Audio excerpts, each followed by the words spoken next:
Salut à tout le monde. Écoutez, aujourd'hui tristesse et absolus. On a des problèmes d'internet et du coup on ne peut pas être diffusé en direct sur Facebook, mais on est sur Twitch. Donc voilà, aujourd'hui c'est troisième émission, si je ne m'abuse. Je suis toujours avec le copain Romain. Tout à fait. Bonsoir les amis, c'est notre troisième émission aujourd'hui, puis on vous présente des nouveaux invités entourés de Voilà, Benjamin et Émilie. on a Tout à fait. Émilie, n'importe, non, à la place de Benjamin Émilie. À la place de Benjamin Émilie, on a Thomas ici présent Salut, salut, et on a les Judith. Recovidos. Ah, les recovidos. Et on a Judith ici présent.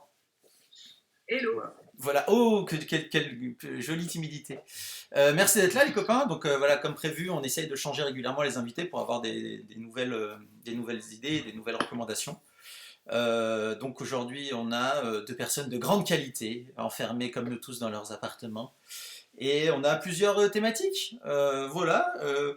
Je vous laisse commencer. Moi, je serais chaud pour commencer sur du podcast, si vous avez. Voilà, est-ce qu'on parle là-dessus? Ça vous va?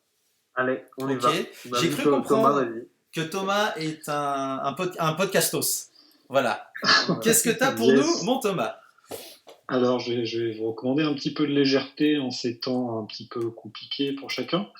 Non, moi, je sais pas si vous avez déjà testé ce site magnifique qui s'appelle Bidet Musique.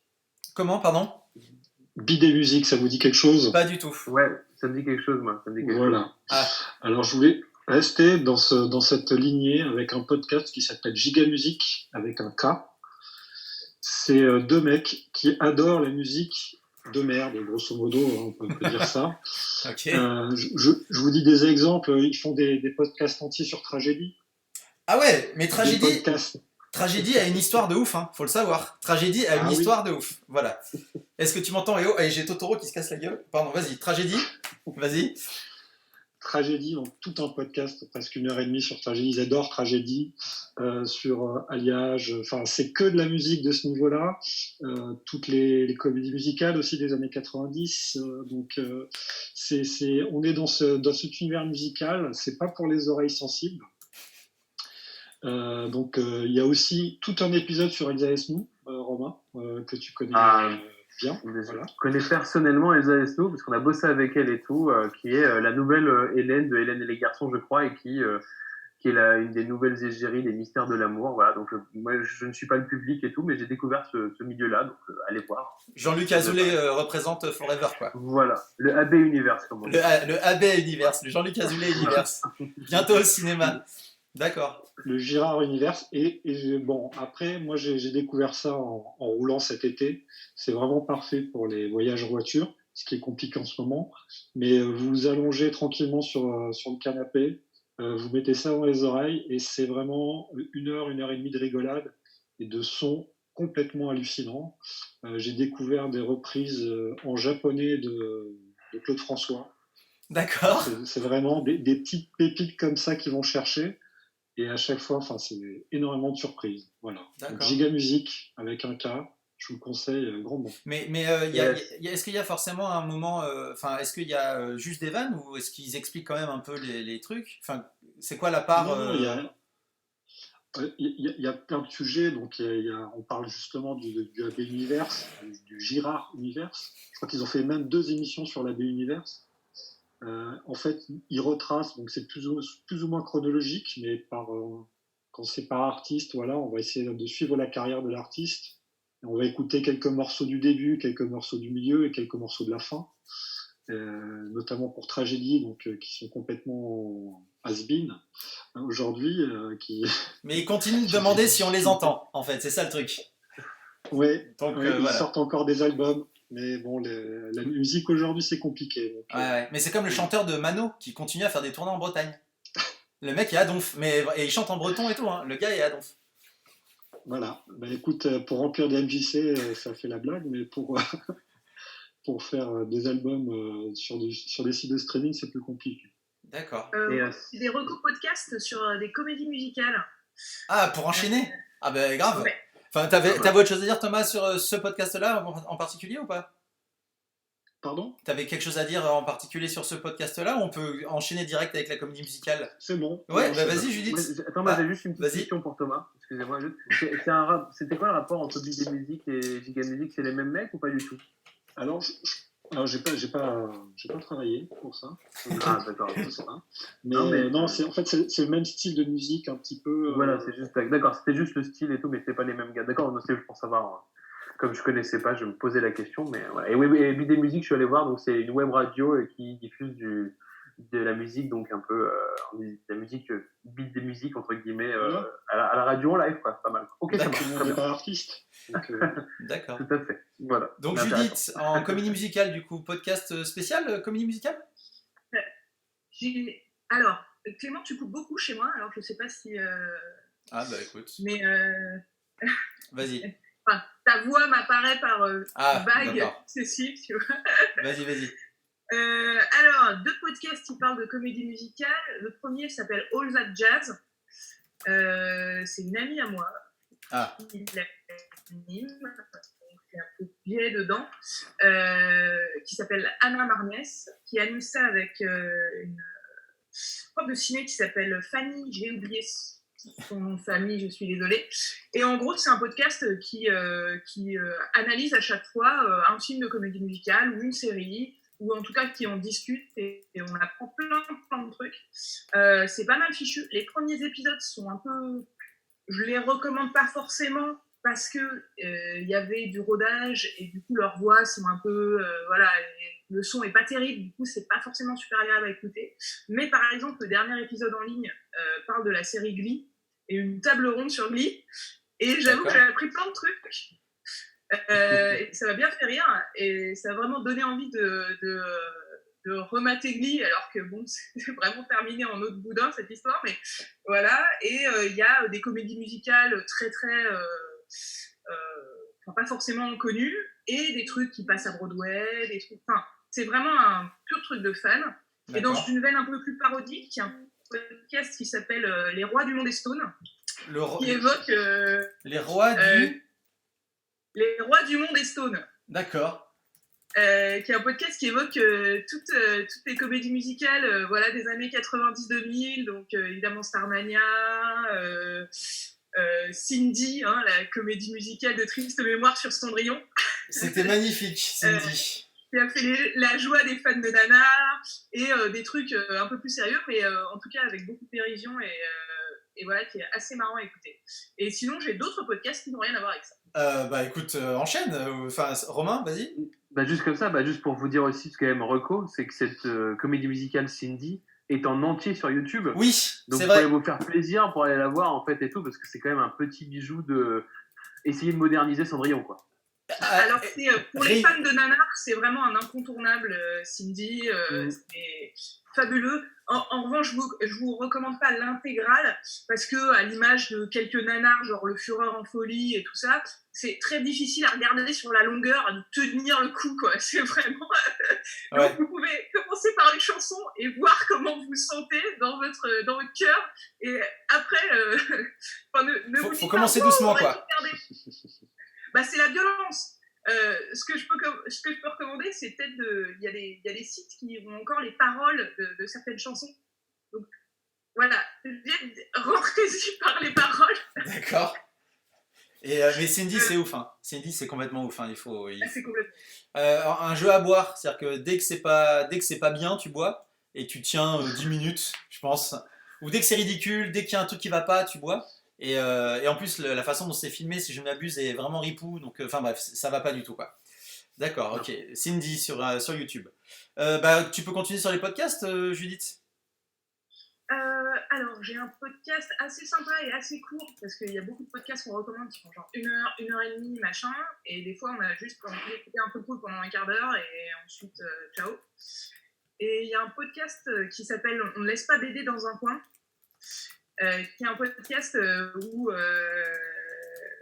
une jeune femme, je crois, interroge les auteurs de BD. Donc il y a Marion Montaigne, il y a des gens plus ou moins connus, mais c'est assez cool parce qu'ils parlent il y a les Stipley par exemple, ils parlent de comment ils écrivent, comment ils dessinent, un peu de leur processus créatif. Et c'est assez simple et c'est assez cool à écouter. En tout cas, quand on essaye de faire des trucs un peu créatifs, ça a changé d'idée, ça donne plein d'idées de lecture aussi parce qu'ils parlent tous de leurs influences et tout. Donc voilà. On laisse pas BD dans un coin, c'est ça? Ouais. Ok, tac. Et tout ça, c'est facilement. Avec les meilleurs titres. Ouais, ah bah, de toute façon, Voilà. le podcast, c'est comme les titres de jeux vidéo, de journaux, tu vois, c'est les rois du jeu de mots foireux et génial. Après, c'est une vraie valeur sur Dirty Dancing, quoi. Je trouve ça cool, quoi. Tu vois, c'est ça. Hein. Bah oui, non, mais évidemment. Donc Moi, on je laisse trouve ça pas beau. BD dans un coin. Très bien. Ok, très bien. Donc c'est la BD. Ok, très bien. Et t'as autre chose encore?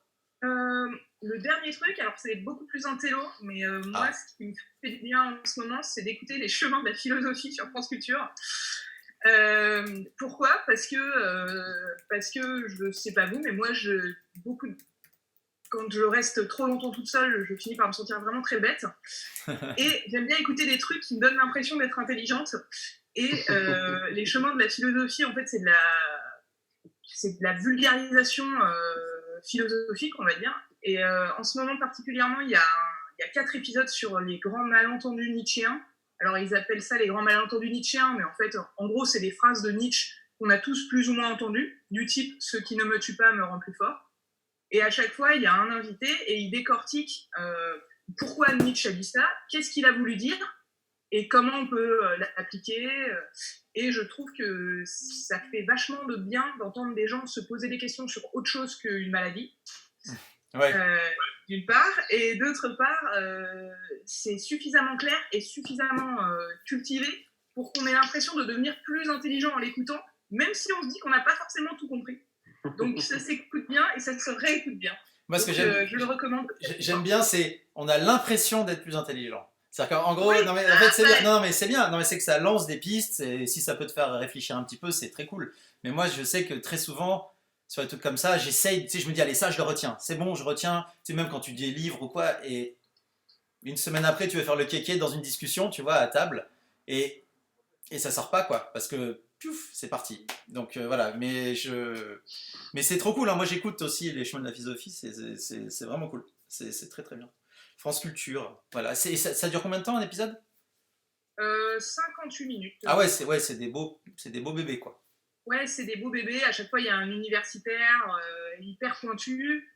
Et l'animatrice est très bien parce que elle relance bien, elle se pose un peu les questions que tout le monde se pose et en même temps, tu vois qu'elle connaît son sujet. Donc, c'est assez. D'accord, cool, parfait. Bah, merci Judith. Romain, un petit podcast Ouais, bah en fait, moi, je vais faire 2 recos. Il y a une reco podcast. En fait, je vais reprendre sur On laisse pas BD dans son coin, parce que j'ai aussi un autre podcast de BD qui s'appelle BD sans modération, que j'ai découvert. J'ai écouté les 2 premiers, en fait, les 3 premiers, parce qu'ils ont un épisode pilote, un épisode 0.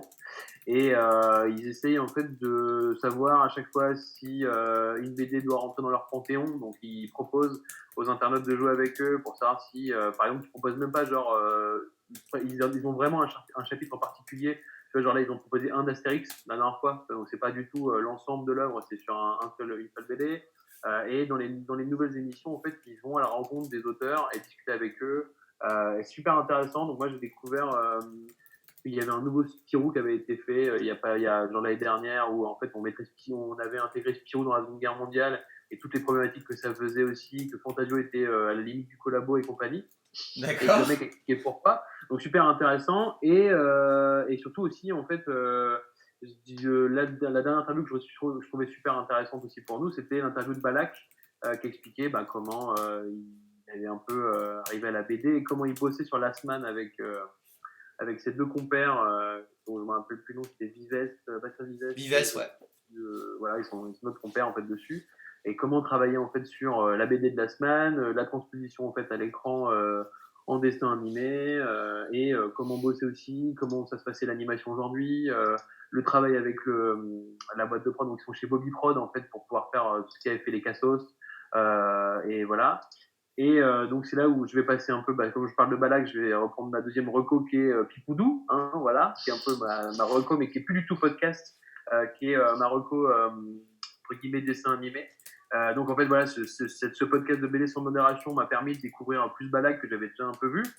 Et donc en fait c'est un mec qui travaillé en fait sur Last Man et la transposition en fait, même si c'était un peu plus loin au niveau BD et au niveau dessin animé, et la transposition aussi en fait des Cassos en fait. Enfin, c'est eux qui ont fait les Cassos pour Canal+.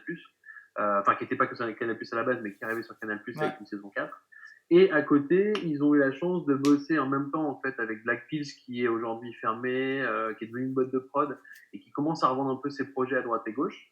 Et ils ont développé un projet qui est complètement infaisable aujourd'hui, c'est-à-dire qu'en fait qui n'a été, pour moi, qui n'est pas du tout diffusable.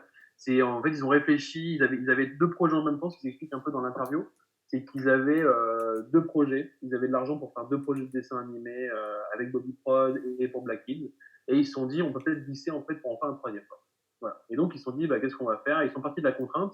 Et ils ont dit, en fait, le truc, c'est qu'on s'est vraiment rendu compte que les dessins animés pour enfants, c'était les trucs les plus simples à faire. C'est-à-dire qu'en fait, en termes de coût d'animation, ça c'est là où moi, je n'ai aucune compétence là-dessus. Ils disent, voilà, c'est très simple, ça a toujours été très simpliste. Donc, en fait, ils se sont dit, en fait, on va partir du principe qu'on veut faire un truc éducatif pour les enfants. Et en même temps, partir aussi un peu contre toute attente, de faire un dessin animé éducatif, mais très sexuel. Et il dit de toute façon, j'en avais marre de dessiner des zizi sur des tables ou sur des feuilles, j'avais envie de les faire en vrai et que tout le monde les voit. Donc ils ont créé Pipoudou, qui est une série éducative sexuelle et dont le personnage principal est doublé par la dame qui double Son Goku dans Dragon Ball Z. Voilà, qui est la voix française des mangas et tout. Donc en fait, c'est lui qui s'occupe de la voix principale. Donc en plus, tu as une sorte de truc qui est très réaliste et très nostalgique aussi par rapport à ça. Et tu apprends des choses sexuellement et c'est super drôle. Et voilà, mais ça, en fait, aujourd'hui, ça ne se vend pas. Enfin, tu vois, moi, je sais que ça a été diffusé un moment sur YouTube, ça a resté, mais genre 2 heures. Par chance, je les ai copiés sur un Dropbox, donc je les ai chez moi, tu vois. Et ils se demandent un peu comment ils vont faire. Et là, la bonne nouvelle, je sais pas où ils en sont, mais ils ont lancé un Kiss Kiss pour faire une saison 2. Et ils demandaient à avoir un billet de 350 000 € pour développer la saison 2. Et ils sont en cours. Il faudrait que j'aille voir. On vous mettra dans le lien, je pense, l'avancée en fait du Kiss Kiss.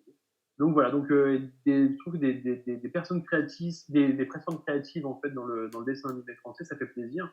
Et surtout, Last Man, je crois que c'est encore sur Netflix. Last Man, c'est sur Netflix, ouais. Voilà, sur un dessin animé payé par France Télévisions à la base et tout, qui est super bien, très bien ficelé, très bien scénarisé et un look moderne que je vous recommande. Et ces bandes-là, quoi. D'accord. Il y a Benjamin qui est là, qui vous fait des bisous sur Twitch. Et il y a d'autres personnes. Bonjour les gens. C'est la première fois qu'on récupère les gens sur Twitch, en fait, vu que j'ai mis un post sur Facebook. D'ailleurs, vous pouvez le partager pour dire qu'on était sur Twitch en direct. Voilà. Donc, Reco, on a dit Last Man, tu m'as dit, et Pipoudou. Voilà, tout à fait. Pipoudou, c'est trop mignon. Ouais, c'est ça, c'est trop mignon, mais ce n'est pas tant que ça en fait, quoi. Donc, c'est ça je rebondis directement. Je rebondis. Reco Animation, pareil, très très court sur Netflix. C'est nuisible. Non, c'est mince. Vermine, c'est ça. Vermine, pardon. C'est moi qui voilà. Vermine, c'est absolument extraordinaire. Et je pensais avoir atteint la violence totale et l'abus abusé total avec les Cassos sur YouTube et Canal. Et en fait, je crois que c'est la même boîte et ils ont fait Vermine. Et en gros, ça raconte l'histoire d'une jeune sauterelle qui vit à la campagne et qui rentre dans la grande ville pour être policier.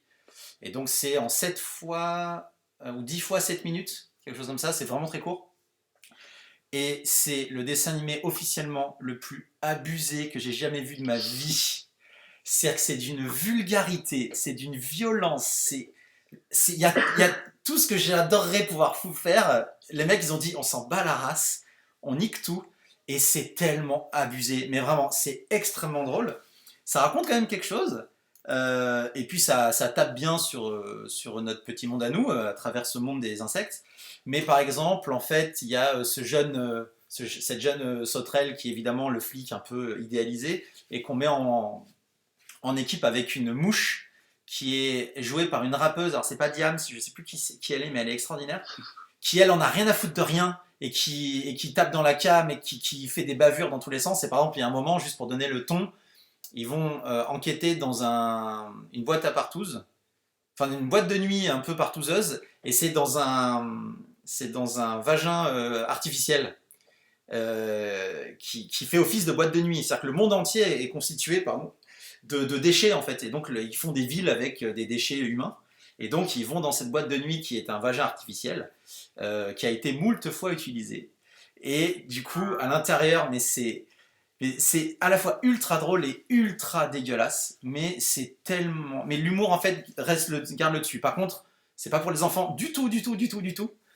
Voilà, vraiment pas. Mais nuisible. Et puis ça se mange en une fois. Hein. Vermine. Pourquoi, putain, je dis nuisible voilà. Mais en tout cas, il y a Clément, qui est un pote à moi aussi, qui nous regarde sur Twitch, mais qui me parle via Facebook parce qu'on passe par là et tout. D'accord. Il nous dit que c'est Kazé, la rappeuse. Kazé, c'est ça. Kazé, qui joue la bouche à l'intérieur et tout. Et Kazé, c'est pas n'importe qui, et c'est une rappeuse qui avait vraiment fait des putains de trucs il y a une dizaine d'années et tout. Et moi, au début, en fait, j'ai cru que c'était Diams, parce dans la voix, elle a le même truc. Parce que Diams avait fait quelques voix aussi sur des trucs d'Eric et Ramsey à l'époque, Mout Mout. Je sais pas si vous avez pas vu Mout Mout. Mout Mout, c'est tellement drôle. C'est une série d'animation d'Eric et Ramsey où il joue des moutons. Et c'est du Eric et Ramsey à 4000% en mode débilos avec plein de. Et donc il y a Diams qui faisait une apparition de voix. Voilà, Mout Mout en plus. Regardez Mout Mout, c'est sur Canal, c'est trop bien. Donc voilà. Donc Vermine. C'est ultra drôle. Enfin, moi, je suis mort de rire, Vermine. Voilà. Mais c'est dur. Bon, voilà, merci beaucoup. On passe à quoi? Vous avez des bouquins, des films, des séries? Ah, Judith? Je peux recommander une série d'animation, une dernière. Grave, bien sûr. C'est sur Netflix. Alors, je sais que les gens ont tendance à recommander BoJack Horseman, que j'aime d'amour, mais que je trouve... très compliqué à binge-watcher parce que c'est très déprimant. Et comme en ce moment, on n'a pas envie de déprimer, ok, je recommande une série qui a une saison qui a été créée par on va dire la DA de BoJack Horseman, qui s'appelle Tuca and Bertie. Et c'est deux oiseaux, c'est un toucan et une grive qui sont colocataires. Et c'est dans un monde complètement fantasque, complètement dingue, où les choses n'ont pas vraiment de frontières. Et donc ce sont des animaux et c'est comment elles essayent de se débattre avec leur vie. C'est extrêmement drôle, ça va à toute allure. Et ça parle quand même de trucs profonds, ça parle de harcèlement, ça parle... d'ambition, etc. Et c'est hyper bien fait. Je la vends très très mal, mais c'est hyper rigolo, hyper dynamique. C'est avec les voix de Tiffany Haddish, qui est une actrice américaine qui est extrêmement marrante, et de Ali Wong, qui est aussi une actrice américaine extrêmement marrante, qui a d'ailleurs aussi des one-woman shows sur Netflix, que je recommande vivement, qui sont extrêmement vulgaires et géniaux.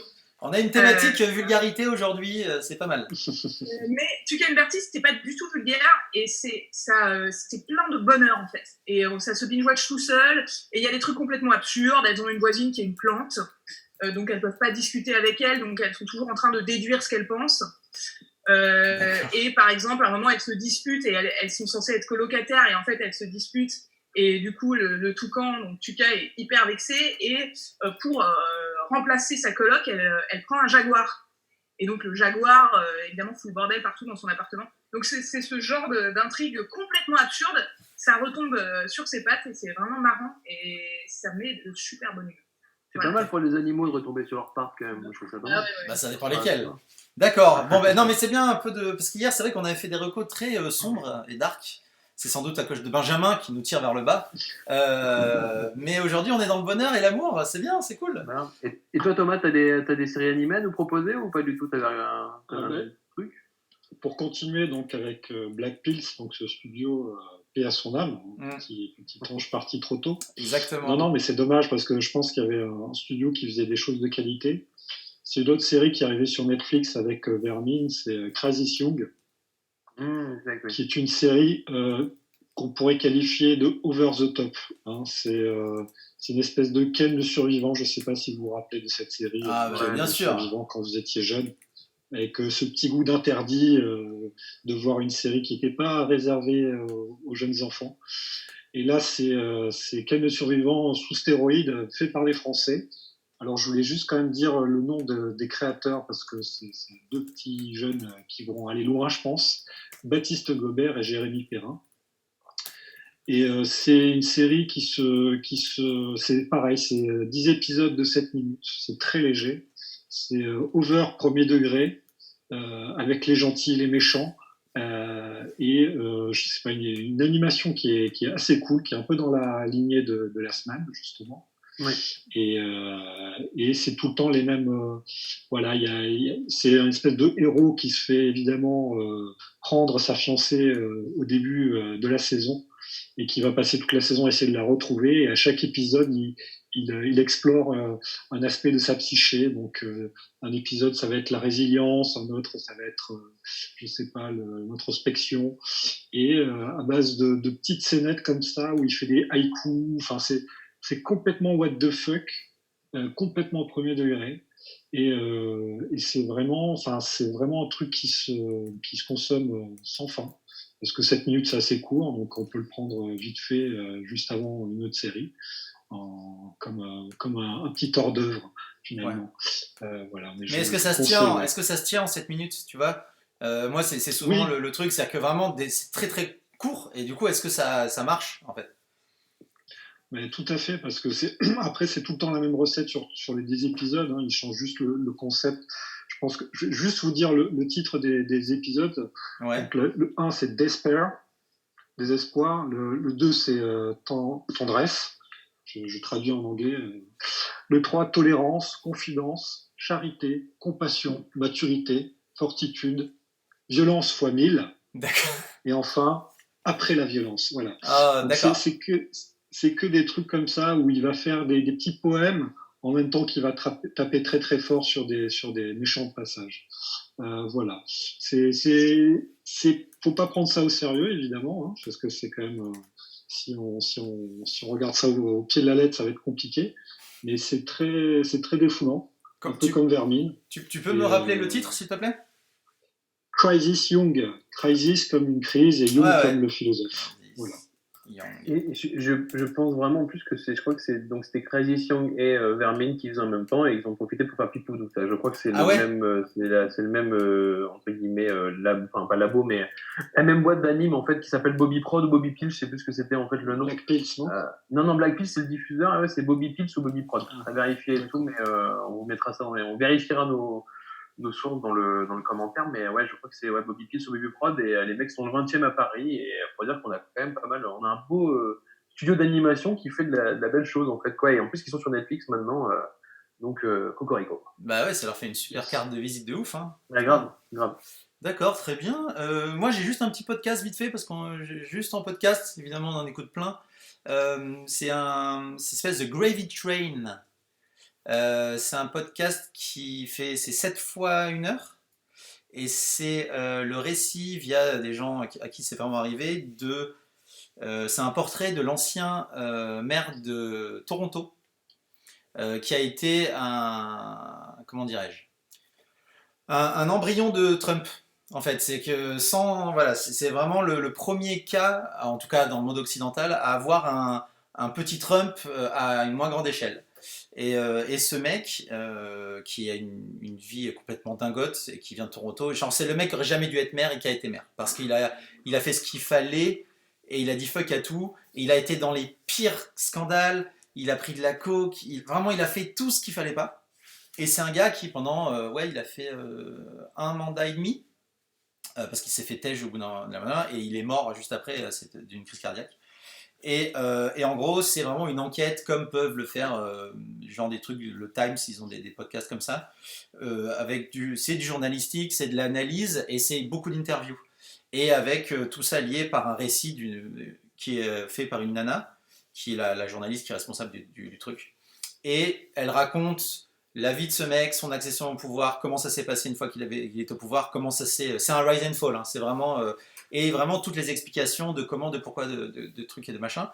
Donc il y a un côté très polar, il y a un côté social qui est complètement dingue, il y a un côté politique, c'est-à-dire que comment un mec qui en a rien à foutre de rien gère une ville comme Toronto. Il y a un côté comme on peut avoir ici, c'est-à-dire que tu as toute une partie de la population qui veut dire juste, qui dit fuck à tout et qui fait élire ce maire parce que ce mec-là incarne ça. Et tous les gens, je vais pas dire sains d'esprit ou qui ont raison parce que c'est pas vrai, enfin c'est que de la perception tout ça, mais qui hallucinent et qui disent mais comment on a pu avoir ce mec-là à la tête de cette ville? Et en fait c'est drôle parce que les parallèles avec les États-Unis et l'élection de Trump, c'est vraiment exactement la même chose, sauf que c'était en 2012 ce truc, je crois. Ça arrive en 2012. Et voilà, et donc ça s'appelle The Gravy Train, c'est un programme en lui-même, c'est-à-dire qu'il y a 7 épisodes et puis après c'est mort, c'est fini, donc c'est encore diffusé, on peut encore écouter, mais il n'y aura pas de suite, vu que c'est vraiment que sur cette histoire-là. Et c'est fascinant, mais vraiment. Alors c'est en anglais pour les anglophobes, mais c'est de l'anglais complètement accessible, à la cool, vraiment à la cool, c'est pas compliqué faut pas lire en même temps un autre truc, quoi. Mais c'est vraiment, vraiment mortel. The Et Gravy alors, Train. pourquoi ça s'appelle The Gravy Train? Parce que, en fait, c'est la phrase qu'a dit ce mec lors de son lancement de candidature. Et il a dit, genre, tout le monde s'est gavé et maintenant, moi, je refuse d'alimenter le Gravy Train. Alors qu'en soi, ça veut pas dire grand-chose. Et voilà, ça n'a pas vraiment de rapport avec le truc. Et en fait, il y a toute une partie de l'enquête qui se dit, mais pourquoi il a dit ça? Parce qu'en fait, ce truc-là, c'est ouf. C'est qu'il a dit ce truc, qui est plutôt un truc de cuisine, c'est utilisé en cuisine pas mal aussi, cette expression, n'a rien à voir dans une campagne pour une mairie, et ça a été repris par tout le monde. Le truc, tu vois, il y avait cette expression a été forte d'un point de vue médiatique, et tout le monde l'a reprise sans rien comprendre à ce que ça voulait dire, et au final, ça veut rien dire. Et donc, ça montre aussi à quel point tout ça est que de la com et tout ça. Après, le mec, et c'est là où c'est intéressant, le gars est toxico, il prenait du crack, il était bourré tout le temps. Il y a des fois, pendant les conseils municipaux, il est vénère contre quelqu'un, il se lève de son fauteuil de maire, il trace tout droit pour aller puncher un mec, et il renverse des conseillères municipales de 60 ans et tout. Enfin, c'est complètement ouf. Mais le mec a un côté ultra gentil, ultra touchant, et surtout, c'est qu'il est vraiment obsédé par faire le bien dans sa ville. Mais par n'importe quel moyen. Et ce moyen-là, c'est prendre de la cam, c'est détourner de la thune, vraiment c'est faire n'importe quoi.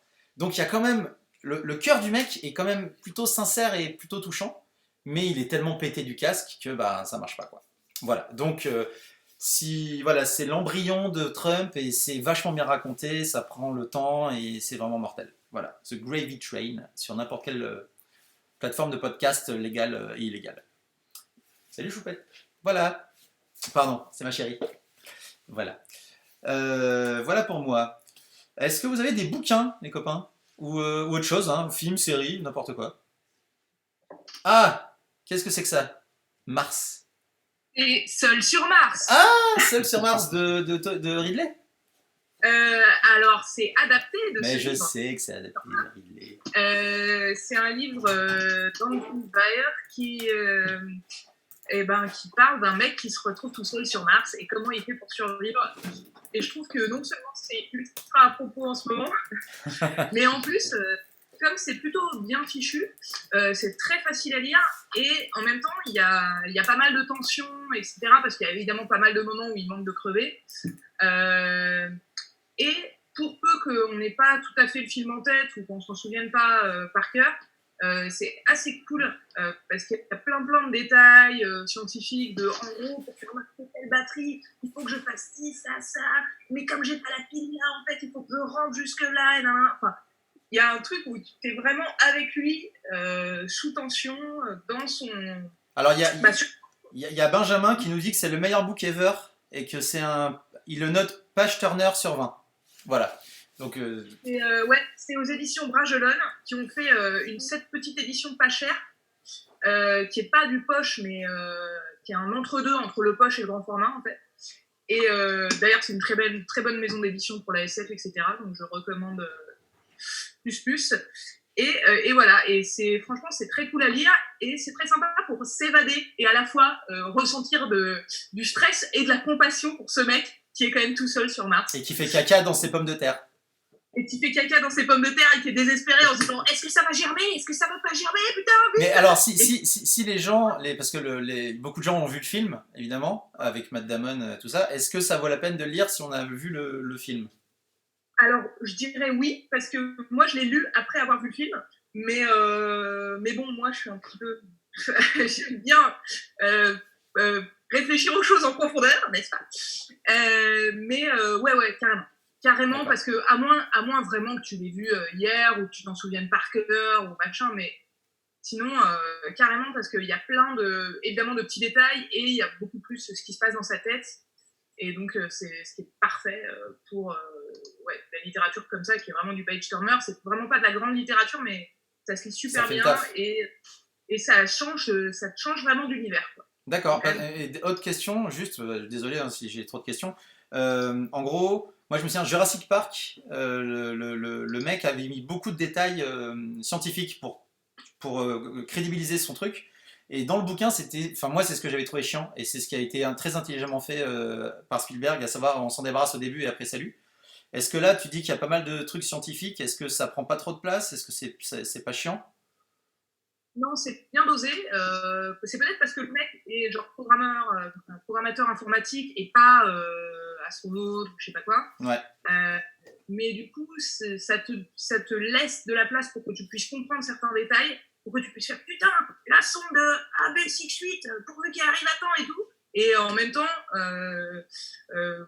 pour pas que ça prenne toute la place. Après, c'est Michael Crichton qui a écrit Jurassic Park ou pas? Ouais. Ouais, bon, après Michael Crichton, il me semble qu'il est médecin. Ouais, c'est ça. Tu sens qu'il aime ça, quoi. Ouais, tu sens que les mecs, des fois, ils sont tellement dans leur discipline que c'est compliqué. Ils se sentent obligés de préciser plein de trucs en se disant tout le monde comprendra. Non, tout le monde ne comprend pas.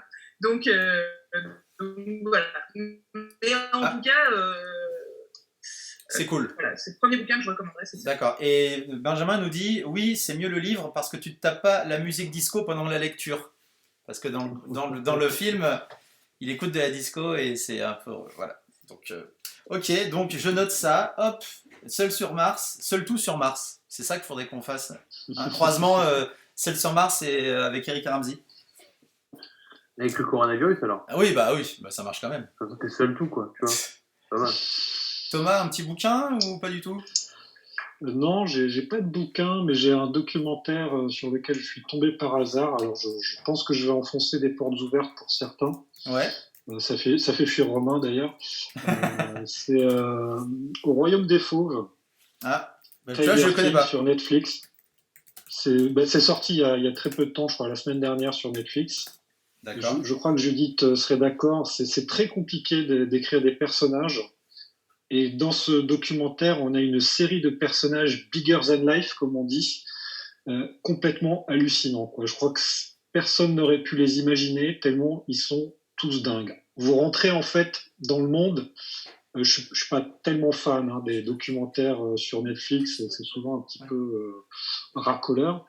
Ce documentaire, d'ailleurs, dévoilé un petit peu, surtout sur la fin.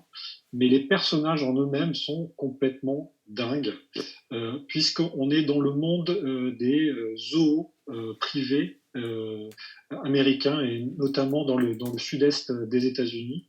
Et on va suivre notamment un propriétaire qui s'appelle Joe Exotic, qui est chanteur de country, éleveur de tigres, homosexuel. Qui a deux maris. Il a deux maris. Qui sont pas homo, allez savoir pourquoi, mais voilà. Judith, c'est dingo. C'est complètement dingue. Je vous dis, je suis pas fan à la base et je suis rentré dedans. Ça m'a pris tout de suite. J'ai lâché ma tablette, j'ai lâché mon téléphone portable pour complètement rentrer dans ce monde-là. Donc il y a ce personnage principal qui est complètement over the top, encore une fois, mais il y a tous les gens en sortant de ce documentaire, on a l'impression que tous les gens qui élèvent des félins aux États-Unis sont malades. Parce qu'il faut savoir qu'il y a plus de félins dans des cages aux États-Unis que de félins sauvages dans le monde, en fait. Je crois qu'il reste 4000 félins, 4000 tigres dans le monde, et là, il y en a entre 5000 et 10 000 selon les derniers chiffres. Donc c'est quand même des gens très particuliers, et j'ai l'impression qu'ils sont tous malades. Ils sont tous tarés. Qui les protègent ou qui les utilisent, ils ont tous un pet au casque, mais c'est charmant parce que à chaque fois on s'attend pas quelle va être la prochaine chose qu'ils vont faire. Ils sont complètement imprévisibles, et je pense que dans des personnages, bon là c'est un documentaire, mais dans des personnages de fiction, c'est ce qu'on attend, de ne pas savoir ce qu'ils vont faire après, qui nous surprennent. Et c'est ce qui est intéressant dans ce documentaire, c'est qu'on est tout le temps surpris. On ne sait jamais où ils vont aller. Ils passent leur temps à tirer avec des flingues. Voilà, c'est les États-Unis. Donc ils ont des flingues. Tout le temps, ils tirent sur tout, pas sur des tigres, mais je pense qu'ils tirent sur des tigres. Quoique, hein. Voilà. Parce Voilà. qu'il faut savoir que voilà. c'est fou. Ce mec qui a son zoo, Totoro s'effondre, il est en bagarre avec un autre. Ah non, il est pote avec un autre mec qui lui a un zoo aussi de félins, qui lui gère ça à peu près comme une secte. Il a 3 femmes. Ou 4, je sais plus, ouais, il a un harem complet, et ils sont tous les deux en bagarre contre une nana qui défend les félins, mais qui a exactement le même système, et qui fait payer les gens, et en gros ils sont tous en baston, les 3, enfin non, c'est plutôt 2 contre 1, mais ils sont tous tarés, en fait, tous, il n'y en a pas un qui est un peu sain. Alors après, effectivement, je fais confiance à Netflix pour faire du show, et il y a des fois, c'est un petit peu, moi, ce que je reproche au docu Netflix, c'est que mais tu vois, au début de l'épisode 2, tu commences sur une nana qui s'est fait arracher le bras par un lion dans une cage. Et la meuf, une semaine après, elle est de retour au taf en mode ouais, mais bon, c'est les animaux, tu comprends, c'est pas grave. Et le gars dont il parle, je sais plus comment il s'appelle, le type là, il dit putain, j'espère que je vais pas perdre trop de thunes, et ça, c'est chaud quand même. Joe Exotic. Joe Exotic. C'est dinguissime ce truc. C'est tout ce que l'Amérique. Voilà. Mais faut pas s'arrêter à ça sur l'Amérique. Mais en tout cas, à voir, c'est complètement ouf. Les mecs qui sortent les famas. Il y a un mec qui dit si les gens viennent me piquer, parce que maintenant c'est illégal d'avoir des fauves là-bas, ils ont fait passer une circulaire, et le mec il dit si les gens viennent me les voler, me les prendre, ça sera un massacre. Voilà, et il fait référence à un massacre où des keufs ont essayé de faire une descente chez des mecs, et il y a eu je sais pas combien de morts du côté des policiers, et le mec dit si les flics viennent, je shoot. Et il a de quoi. Voilà, c'est dinguissime. Le titre. C'est combien d'épisodes? C'est 7 ou 8 peut-être. 7 épisodes entre 45 et 40-50 minutes. Voilà. Quand même, ouais, donc ça, et le titre anglais, c'est Tiger Kings. Voilà. Moi, je l'ai sous ce titre-là, sur Netflix France. Mais voilà, il y a de quoi s'amuser et de quoi perdre espoir dans l'humanité, dans ce truc. Ah non, parce que c'est fou, c'est ça qui est bien, c'est surprenant, tous ils ont leurs défauts, il n'y en a pas un, comme tu as dit, qui rattrape l'autre, mais ils sont tous fous différemment, c'est pour ça que c'est dingue, quoi. Ouais, et tu passes ton temps à voir des gros chatons, des gros tigres, qui sont trop mignons. Voilà, j'ai vu ça avec ma copine, et toutes les 2 minutes, elle fait oh, comme ça. Avec une meuf qui se fait arracher le bras, puis elle fait oui, mais il est mignon quand même. Donc voilà. Tiger Kings, parfait, c'est noté, c'est sur Netflix et c'est très très cool. Très bien. Yes. Autre chose, les copains? Moi j'ai une reco de documentaire. Yes, vas-y. Alors c'est presque moins fun du coup, forcément. Mais en fait c'est Jackie Goldberg qui était journaliste aux Inrocks, je ne sais pas s'il l'est toujours, qui a fait un film en 2014 qui s'appelle This is Comedy, Judd Apatow & Co. qui est sur comme son titre l'indique, sur Judd Apatow et sa bande, donc, et qui décortique à la fois son cinéma, à la fois comment il a grandi en tant que producteur, etc., et ses films. Et c'est Jackie Goldberg lui-même qui l'a mis en ligne gratuitement. D'accord. Donc c'est où? C'est trouvable où? Si je vous glisse le lien là dans la conversation, ça marche ou pas? Non mais c'est sur quelle plateforme? C'est sur YouTube? C'est sur Vimeo. Sur Vimeo, d'accord. D'accord, ok. C'est en anglais parce qu'il y a des interviews de Jason Segel, de Kristen Wiig et tout ça, de Paul Feig, etc. Enfin, vraiment de toute la bande Apatow et d'Apatow lui-même. C'est vraiment chouette. Ça donne envie de revoir un peu tous les films, ça donne envie de reconsidérer ceux qu'on n'aime pas trop. Voilà. Et ça parle vraiment de ce mec-là et de comment il s'est construit. C'est assez joli et c'est plutôt bien fait, c'est très documenté. Donc voilà, et notamment une grosse pensée parce que tout au début, je crois que c'est dans les 5 premières minutes, on va dans les bureaux de Judd Apatow, il s'assied à son bureau, il dit alors voilà, je regarde des vidéos sur YouTube toute la journée, je télécharge des chansons que j'écouterai jamais sur iTunes, et puis ensuite j'écoute du Cat Stevens, puis je rentre chez moi et je dis ah putain, j'ai rien fait aujourd'hui, et puis je dis à ma femme ah j'ai vachement avancé aujourd'hui, et voilà, c'est un peu mes journées, et donc je pense que tout le monde peut se reconnaître dans ce petit portrait. Et ça fait du bien, et voilà. C'est assez cool, et il revient notamment sur la réception de certains de ses films, comme Encloque mon mode d'emploi, qu'on a accusé d'être un film assez conservateur, puisque l'héroïne ne considère pas le fait d'avorter. Et du coup, il reparle de ça, et c'est assez intéressant. C'est vraiment cool. Ça s'appelle This is Comedy. Voilà, c'est un film de Jackie Goldberg, qui a une boîte de production au passage qui s'appelle Geeky Film, dont il s'est servi pour faire ce film, et aussi pour produire les films de Daddy Chou. Donc, par exemple, Diamond Island, si ça vous dit quelque chose, qui est un très beau film, je trouve, qui n'a rien à voir avec tout ça, mais voilà, donc je recommande ce petit documentaire. Je vous ai mis le lien là, alors je sais pas si... Non, mais je le ferai passer. Et moi, je rebondis sur un bouquin que Judd Apatow a écrit qui s'appelle Comédie mode d'emploi. Et en fait, c'est un petit livre comme ça qui coûte entre 5 et 10 balles. Ah bah tu dois l'avoir, Judith. Et en fait, c'est une série d'interviews de Judd Apatow qui explique ce que c'est, comment il écrit et qu'est-ce qu'il considère le travail, l'humour, tout ça, tout ça. Et c'est ultra simple. Pour tous les gens qui sont intéressés par soit l'écriture, soit l'humour, soit le stand-up, parce qu'il a fait du stand-up, et puis son parcours, qui est un parcours assez rigolo, et puis c'est quand même le mec qui a fait switcher la comédie ricaine du côté des losers. C'est quand même ça. Hein. Donc voilà, mais c'est pas cher du tout, et ça s'appelle Comédie mode d'emploi, Judd Apatow. Voilà, je rebondis, parce que putain, faut qu'il arrête de me tomber sur la gueule, lui. Donc voilà. Romain, autre chose, un petit quelque chose? Ouais, bon, j'étais resté dans les bouquins, ça m'a donné envie de parler d'un livre et tout. Donc en fait, j'ai vu ce matin sur Facebook quelqu'un qui repartageait en fait le blog de Alessandro Pignocchi. Donc je sais pas si vous connaissez ou pas du tout. Pas du tout. C'est un mec qui fait de la BD. Je vais vous mettre en lien là. Je vais vous envoyer en fait le lien de son blog. Et en plus, il a fait une petite il a lancé un truc qui était vraiment par rapport à l'économie, orienté économique et tout, un peu politique. Donc là, voilà, moi j'avais acheté la cosmologie du futur. Donc voilà, le dessin est très très joli en plus, parce que voilà, c'est une sorte de, je sais pas si vous voyez un peu, mais voilà, c'est plutôt beau. Donc voilà, dans le blog, il a les mêmes dessins, un peu, voilà, je sais pas ce que c'est, entre de l'aquarelle ou avec des petits dessins très fins. Et dans celui-là, c'est vraiment, en fait, c'est complètement de l'absurde. Et ça me fait penser beaucoup à du Fab Caro, mais un peu plus intello encore, quoi, voilà. C'est-à-dire qu'on est vraiment dans ce côté un peu absurde à changer les choses. Donc voilà, c'est Alessandro Pignocchi, et je vous dis pas d'aller l'acheter parce que vous pourrez pas et tout, mais au pire vous pouvez quand même commander, mais on va vous mettre le lien en fait dans la description en fait pour voir le blog qu'il a et sur lequel il a quelques pages pour vous rendre compte de l'humour et ça, et c'est très complètement absurde, quoi. Donc voilà, et là c'est un petit traité d'écologie sauvage. C'est des Indiens et des Timoinos qui parlent des humains en fait et tout, donc c'est un vrai regard sur la société. Alors attends, parce que tu viens de parler de la cosmologie du futur, et là c'est un deuxième truc, c'est ça, c'est un autre bouquin?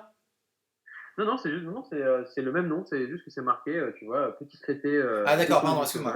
Ok, je pensais que c'était deux bouquins, je pensais avoir raté un de mes livres. Oh, le petit chaton! Moi aussi j'en ai un. Qui est venu squatter sur mes genoux. Oh, il faut toujours un chat dans chaque émission. Voilà, Et moi oui. aussi, moi j'ai un gros chat qui est pas content d'être là. Ça fait du clic. Voilà, c'est ça. Oh, d'accord. Ben, moi aussi j'ai un petit chat. Moi aussi j'ai un petit chat en forme de gomme. Et Thomas n'a pas de chat. Ah, t'es nul. Désolé. Est-ce que vous avez quelque chose d'autre, les copains? Ça fait bientôt une petite heure qu'on est là. Est-ce que on a du chiffre déjà? J'ai un petit dernier bouquin qui réunit un peu tout. Bah vas-y, balance. Le dictionnaire. C'est un dictionnaire. Ceci, c'est Remède à la mélancolie. Okay. C'est un bouquin qui est tiré du podcast de l'émission d'Eva Bester sur France Inter qui s'appelle Remède à la mélancolie, où à chaque fois, chaque dimanche, elle invite quelqu'un de son choix. Ça n'est pas en rapport avec l'actualité, donc ça fait du bien aussi.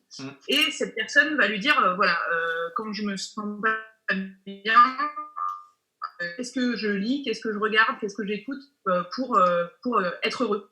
Et donc, c'est que des gens qui recommandent des films qui les font marrer, des tableaux qui les font s'évader, des expositions, le fait de cuisiner, des recettes, des trucs comme ça.